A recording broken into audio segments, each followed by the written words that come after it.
মহিলা ডরমিটরি আমরা আমরা অলরেডি এটা প্রকল্প হাতে নিয়েছি। এটা কাজ চলতেছে। আমরা খুব খুব তাড়াতাড়ি আমরা এই প্রজেক্ট আমরা কার্যকর করব। এগুলো তো কোনো সমস্যা না। আমার কাছে টাকার অভাব নেই, আমার অনেক টাকা পড়ে আছে।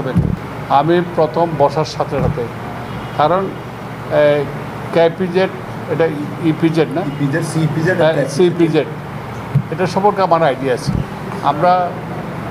আমাদের কনস্ট্রাকশন ফার্ম ছিল অনেক আগে, 30-40 বছর আগে আমি এখানে যাওয়া আসা করতাম। আমি দেখেছি এই মহিলা শ্রমিকদের যে বিড়ম্বনা, তাদের তারা যে মানবতার পরিবেশে তারা জীবনযাপন করে। একজন মহিলা ছোট্ট একটা কুটরি নিয়ে ভাড়া করে থাকে, তাদের অনেক সমস্যা করে। এখানে লোকাল মস্তান, তারপর কিশোর গ্যাং, সেই অনেক সমস্যা তারা জর্জরিত। এই আইডিয়া আমার আছে।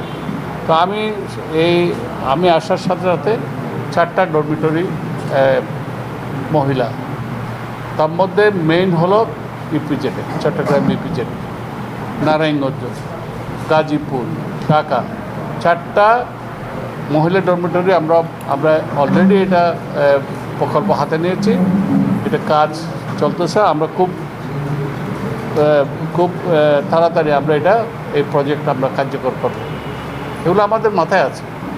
এই যে এই ডরমিটরিটা এখানে খুব প্রয়োজন ছিল। এখানে শিল্প এলাকা আছে, মহিলাদের সমস্যা। আমরা এটা এই ল্যান্ড একুইজিশন করে করব। সম্ভাব্য কোনো স্থান নির্ধারণ, নির্ধারণ করে আমরা আগে জরিপ করে কোথায় করলে ভালো হবে, তখন আমরা ল্যান্ড একুইজিশন করে এগুলো করব। এগুলো তো কোনো সমস্যা না। আমার কাছে টাকার অভাব নেই, আমার অনেক টাকা পড়ে আছে। আমি এই সমস্ত ওয়েলফেয়ার ওয়ার্কগুলো আমি ইনশাল্লাহ করে ফেলবো, খুব তাড়াতাড়ি করবো। শোনেন, মূল দায়িত্ব হলো সেনাবাহিনী। সেনাবাহিনীকে জিজ্ঞেস করতে হবে। কন্ট্রাক্টর তার দরপত্রের আলোকে সে কাজ করছে। দরপত্র অনুযায়ী সে পেমেন্ট না পেলে যে কোনো ব্যবস্থা সে গ্রহণ করতে পারবে। ওনারা এগুলো ব্যবস্থা গ্রহণ করবে। এই প্রশ্নের উত্তর তো আমি দিতে পারবো।